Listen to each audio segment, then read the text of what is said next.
Aliens, Final Draft, September 23rd, 1985. Ripley turns to retrace her steps only to have an explosion on a lower level engulf the passageway in an enormous fireball. She retreats, moving into a large chamber, its floor an expanse of eggs. A piercing shriek fills the chamber. She turns, and there it is. A massive silhouette in the mist. The alien queen glowers over her eggs like a great, glistening black insect Butta. What's bigger and meaner than the alien? His mama. First introduced in James Cameron's 1986 film Aliens, the Queen became known as the ultimate phase in the xenomorph life cycle. Not just simply an egg layer, but a formidable threat far exceeding the drone versions of the alien we've seen. Bigger, stronger, and more intelligent. But exactly how intelligent is the alien queen? There are traits evident from the film itself.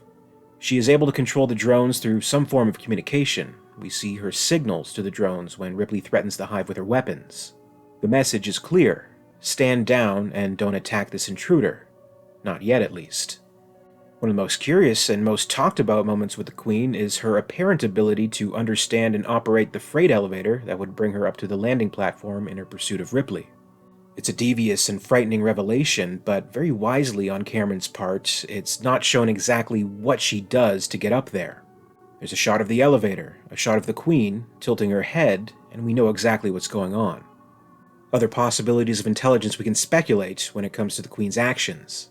Defending the hive from an intruding threat, you could argue, is what any animal would do, acting on instinct. But once the hive is destroyed, is the Queen acting out of vengeance when she fights against Ripley? Does that require intelligence and reasoning beyond instinct? Or is it still acting to eliminate a threat, though it can safely begin to start the hive anew? When it comes to the Queen's hive, there are some interesting points brought up in Alan Dean Foster's novelization of Aliens. During the scene where Ripley and Bishop discuss the possibility of a queen, which was originally deleted from the film but restored in the special edition, there are further musings. While the novel was adapted from an earlier draft of James Cameron's screenplay, this extension of the scene and the additional dialogue it contains is exclusive to Foster's novel. Here's how the exchange plays out. Let me get this straight. The aliens paralyzed the colonists they didn't kill, carried them over to the processing station, and cocooned them to serve as hosts for more of those. She pointed into the back room where the stasis cylinders held the remaining facehugger specimens. Which would mean lots of those parasites, right? One for each colonist. Over 100, at least assuming a mortality rate during the final fight of about a third. Yes, that follows, Bishop readily agreed. But these things, the parasitic facehugger form, come from eggs. So where are all the eggs coming from? When the guy who first found the alien ship reported back to us, he said there were a lot of eggs inside, but he never said how many. And nobody else went in after him to look. And not all those eggs may have been viable. The thing is, judging from the way the colony here was overwhelmed, I don't think the first aliens had time to haul eggs from that ship back here. That means they had to come from somewhere else. That is the question of the hour. Bishop swiveled his chair to face her. I have been pondering it ceaselessly since the true nature of the disaster here first became apparent to us. Any ideas, bright or otherwise? Without additional solid evidence, it is nothing more than a supposition. Go ahead and suppose, then. We could assume a parallel to certain insect forms who have a hive-like organization. An ant or termite colony, for example, is ruled by a single female, a queen, who is the source of the new eggs. Ripley frowned. Interstellar navigation to entomology was a mental jump she wasn't prepared to make. Don't insect queens come from eggs also? The synthetic nodded. Absolutely. What if there was no queen egg aboard this ship that brought these things here? There's no such thing in a social insect society as a queen egg, until the workers decide to create one. Ants, bees, termites all employ essentially the same method. They select an ordinary egg and feed the pupa developing inside a special food high in certain nutrients. Among bees, for example, it is called royal jelly. The chemicals in the jelly act to change the composition of the maturing pupa so that what eventually emerges is an adult queen and not another worker. Theoretically, any egg can be used to hatch a queen. Why the insects choose the particular eggs they do is something we still do not know. You're saying that one of those things lays all the eggs. Well, not exactly like one we're familiar with. Only if the insect analogy holds up.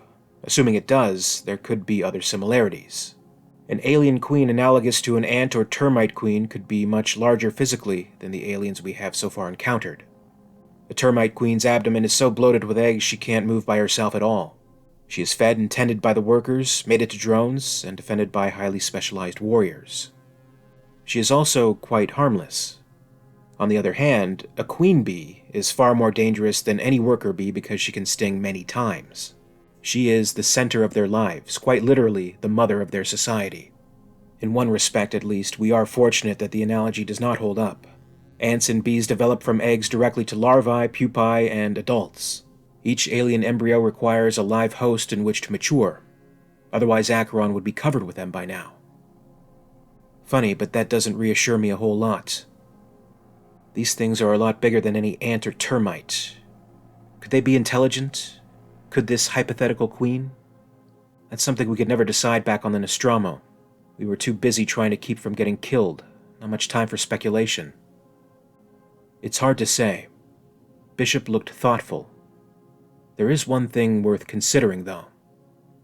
What's that?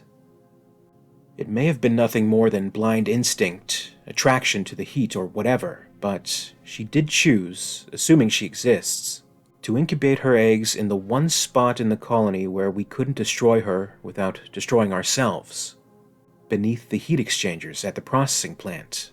If that site was chosen from instinct, it means that they may be no brighter than your average termite. If, on the other hand, it was selected on the basis of intelligence, well, then I think we're in very deep trouble indeed. Could the Queen have really chosen, not instinctually, but tactfully, that location of the hive for the reason Bishop suggests? That is an interesting thing to contemplate, and would certainly speak for a higher intelligence of the Queen. As far as the film depictions have gone, none of what we've seen in the sequels, such as Alien Resurrection or Alien vs. Predator, have really expanded on the possibilities of the kind of intelligence carried by the Queen. But in the comics, novels, and other media, we've definitely seen a little more. A popularized trait has been that the Queen can communicate directly into the minds of not only her drones, but into humans as well. Here's a description of the Queen from the 2019 publication Alien: The Role-Playing Game. The mother of the hive. At 6 meters tall or more, the alien queen is perhaps the strongest and most intelligent of the species. While any adult alien is capable of initiating ovomorphing into a host organism, only queens have the ability to lay eggs en masse. When her first molt is completed and the queen is fertile, her workers spin a resin cradle that holds her suspended above the floor of the hive. The queen then grows an enormous egg sac that soon becomes distended and engorged with developing eggs. As each ovomorph is ready, she deposits it on the ground via ovipositor for her workers to spear away to nearby cocooned hosts. The most astonishing thing about the queen is her ability to communicate with her hive. While evidence exists to suggest she does so via a combination of pheromones and subsonic vocalizations, there are company consultants who believe she communicates telepathically as well, speaking to her children over immeasurable distances. In fact, corporate psychiatrists have documented that employees who score high on their company Esper tests and find themselves within the proximity of an alien hive will have vivid dreams of the Queen calling to them, whether they are aware of her existence or not.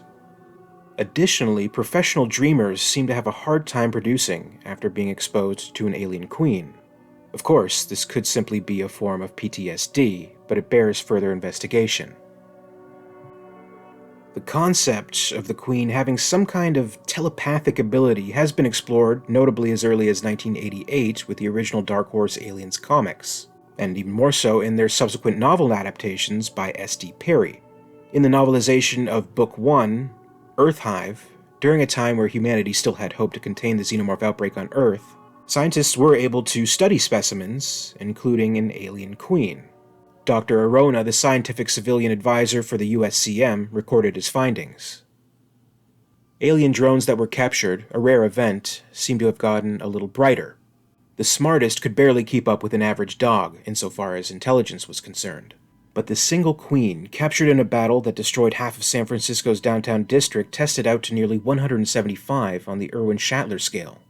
That made it smarter than most of the humans ever born. This scale, it should be noted, is fictitious and no human test results were referenced for comparison.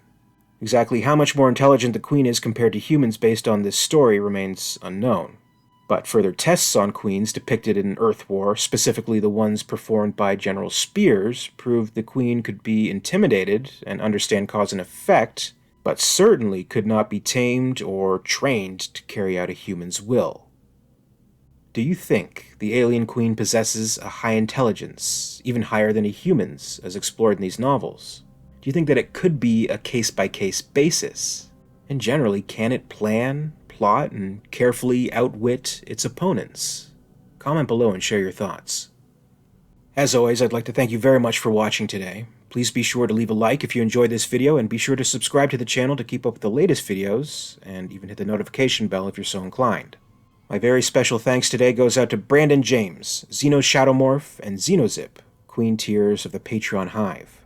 Thank you to Gregory Ford and John Griggs, the Hive's Praetorians. A very special thanks to Lady Anne in the Ellen Ripley tier of Excellence. And thank you very much, Nicholas Butta and Frank, the Alien Theory WEYLAND executives. If you'd like to join the Hive and support the channel, check out my Patreon page for further information. In the meantime, you can follow me on social media. Follow @alien_theory on TikTok for some fun video extras, and follow @alientheoryyt on Facebook and Instagram for more. And until next time, this is Alien Theory, signing off.